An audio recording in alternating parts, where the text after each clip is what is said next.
I just binged the final season of You on Netflix, and I'll give you 3 things about it. There are spoilers ahead, so look away if you don't want to hear them. Our old friend Joe Goldberg, who was played masterfully by Penn Badgley, is back where it all started, in New York City. Now he's rich and married to Katie, the new CEO of Lockwood Corporation. Joe is doing his best impression of a reformed man, but it doesn't take long for the darkness to start creeping back in.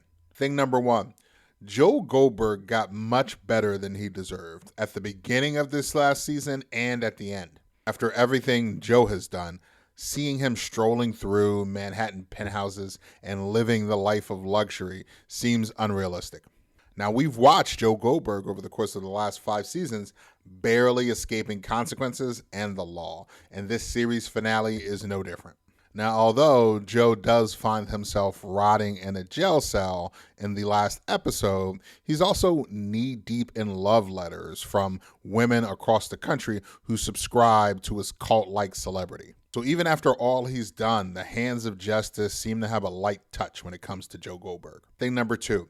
Bronte robbed his real victims of their revenge. Joe's latest obsession this season, a new character, Bronte, serves as the heroine of the whole story at the final episode. She ends up stealing the final moment from the people that Joe really hurt, like Kate, Beck, Love, Marianne, Nadia. These women were this close to succeeding at their plan to bring Joe down, and here comes this random woman introduced at the 11th hour to rob them of their moment. Joe deserved to burn in the fire in the basement of that bookstore just like Kate, Marianne, and Nadia intended, not get let off the hook by some fangirl in the last episode. Thing number 3, not the best season, but still up there.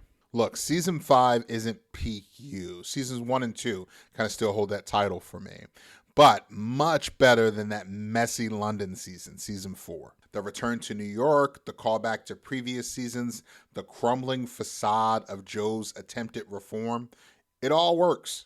In my opinion, the season itself was exactly 1 episode too long, could have ended perfectly at episode 9. I do think the show itself remembered what made it special. The obsession, the intimacy, the horrifying realization that the real monsters among us were the friendliest faces. If you love the earlier magic of You, this final season is very much worth your time. I'm going to give season 5 as a whole a major league score of 86. There were absolutely moments that had me screaming at the TV at the edge of my seat. As always, if you like this kind of content, like, follow, and share, and go ahead and click the link in my bio and subscribe to my YouTube channel, Major League TV.